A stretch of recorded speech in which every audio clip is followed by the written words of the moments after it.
Hello friends, welcome back to my channel. आज मैं आप लोगों के लिए बीएड फर्स्ट ईयर की बुक का एक क्वेश्चन लेकर आई हूँ। इस बुक का नाम है शिक्षा के दार्शनिक एवं समाजशास्त्रीय परिप्रेक्ष्य। इसका ये क्वेश्चन है शिक्षा सांस्कृतिक विरासत को किस प्रकार संरक्षित कर सकती है। आइए यहाँ पर देखते हैं कि हम किस तरह से इसका उत्तर दे सकते हैं। शिक्षा एक सामाजिक प्रक्रिया है जो अनवरत चलती रहती है। अनवरत का मतलब है हमेशा। समाज और राष्ट्र के उद्देश्यों के अनुरूप ही हमारी शिक्षा पद्धति निर्धारित होती है। हमारी शिक्षा पद्धति मतलब शिक्षा के जो तरीके हैं, शिक्षा हमें किस तरह से देनी है, कि क्या पाठ्यक्रम होना चाहिए, समाज और राष्ट्र के उद्देश्यों के अनुरूप ही होती है। जैसे कि आप देखते हैं कि स्कूल में जो शिक्षा दी जाती है उसके लिए भी पाठ्यक्रम तैयार किया जाता है कि हमें किस तरह से शिक्षा देनी है। शिक्षा राष्ट्र की सभ्यता एवं संस्कृति से छात्रों को परिचित कराती है। अब आप लोग जानते हैं कि बहुत से बच्चे हैं जो दूर दूर तक नहीं जा सकते, अदर्स स्टेट में नहीं जा सकते हैं देखने के लिए कि उनकी संस्कृति सभ्यता किस तरह की है। तो ये सब कहाँ से हमें देखने को मिलता है या सीखने को मिलता है कि ये हमें शिक्षा से पता चलता है। हमें किताबों से ज्ञान होता है कि हमें दूसरे देशों में किस तरह से संस्कृति है, किस तरह की सभ्यता है। नेक्स्ट यहाँ पे शिक्षा प्रक्रिया के माध्यम से ही देश का नागरिक अपनी राष्ट्रीय विरासत को समझने में सक्षम हो पाता है। शिक्षण से क्या है, शिक्षण से क्या है कि ये प्रक्रिया है शिक्षण प्रक्रिया, जिससे हम क्या करते हैं कि नागरिक अपनी राष्ट्रीय विरासत को समझने में सक्षम हो पाता है। दूसरे देशों की जो है संस्कृति विरासत और रहन सहन, खान पान, रीति रिवाज, ये सारी चीज़ें हम नहीं देख पाते हैं कि कहाँ कैसा प्रचलन है। तो ये सारी चीज़ें हमें शिक्षा के माध्यम से ही समझ में आ पाता है, क्योंकि हमें शिक्षक बताते हैं कि इस देश में इस तरह का पहनावा है, इस देश में इस तरह की संस्कृति है, इस तरह का कल्चर है। तो ये सारी चीज़ें हमें शिक्षा के माध्यम से ही पता चलती हैं। अपनी विरासत के प्रति शिक्षा के माध्यम से जागरूकता उत्पन्न होती है।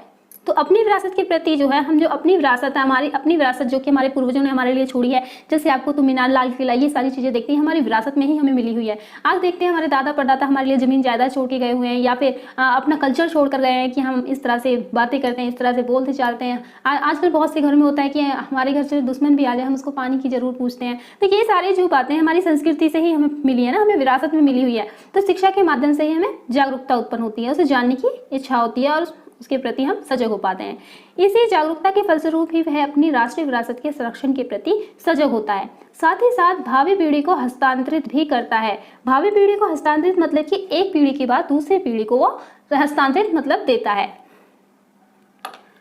इसके बाद है, इसको भारत के बौद्ध धर्म की शिक्षा के द्वारा विश्व भर में हुए प्रसार से आसानी से समझा जा सकता है। अब देखिए, अगर हमें किसी बात को फैलाना है चारों तरफ कि आप लोग ज़्यादातर लोग बुराइयों की तरफ ज़्यादा ध्यान दे देते हैं, बहुत से लोग। तो क्या है कि अगर किसी को बात फैलानी होती है किसी के बारे में, तो क्या है, वो एक से दूसरे को, दूसरे से तीसरे को, तीसरे से चौथे, काइंड ऑफ उसी टाइप से जो है इस तरह से बातों का प्रचार करते हैं। तो इस धर्म का प्रचार भी किस तरह से किया जाता है कि एक उपदेश दिए जाते हैं एक दूसरे को, या फिर गुरु जो है अपने शिष्य को उपदेश देता है। अब शिष्य क्या है, हर शहर हर गांव में जा जाकर लोगों को उपदेश देते हैं। इस तरह क्या प्रचार हो जाता है। तो शिक्षा के माध्यम से ही संभव हो पाया है। ठीक है, अब गुरु ने किसको शिक्षा दी, अपने शिष्यों को। अब शिष्य किसको दे रहे हैं, लोगों को दे रहे हैं। तो इस तरह से प्रचार हुआ है संस्कृति का।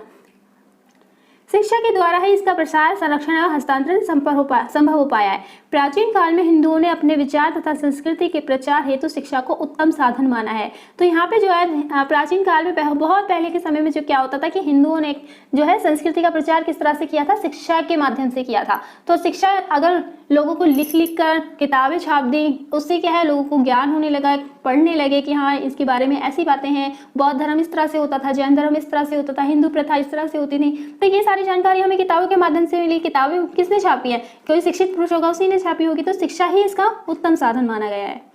यह हमारे प्राचीन आचार्यों के महान श्रम का परिणाम है कि हमारा वैदिक साहित्य हमारे सामने आज भी ज्यों का त्यों सुरक्षित है। तो ये जो है प्राचीन काल में जो आचार्य रहे होंगे, उन्होंने शिष्यों तक पहुंचाया, शिष्यों ने जो है लोगों तक पहुंचाए अपने विचार। तो इस तरह से जो है हमारी संस्कृति आज भी हमारे सामने सुरक्षित रखी हुई है। Doctor A.S. अल्तेकर ने ठीक ही लिखा है कि हमारे पूर्वजों ने प्राचीन युग के साहित्य की विभिन्न शाखाओं के ज्ञान को सुरक्षित ही नहीं रखा, अपितु अपने यथाशक्ति योगदान द्वारा उसमें निरंतर वृद्धि करके उसे मध्य युग तक भावी पीढ़ी को हस्तांतरित किया।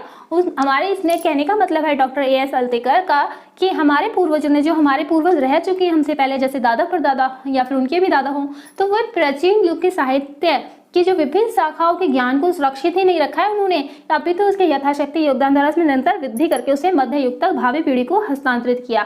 तो देखिए पहले कल्चर में थोड़ी बहुत बुराइयां तो रही होंगी, अब नेक्स्ट पीढ़ी में आने के बाद उन बुराइयों का पता लगा तो उसमें कुछ बदलाव किए गए होंगे। अब आने वाली पीढ़ी को जो देंगे हम, तो वो जो है सुरक्षित करते हुए उसमें क्या है निरंतर वृद्धि भी की उन्होंने, और वृद्धि करने के साथ साथ ही अपनी भावी पीढ़ी को मतलब आने वाली पीढ़ी को जो है हस्तांतरित किया, मतलब प्रदान किया।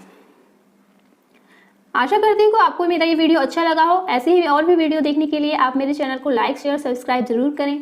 ओके बाय फ्रेंड्स, मिलते हैं आपको नेक्स्ट वीडियो में।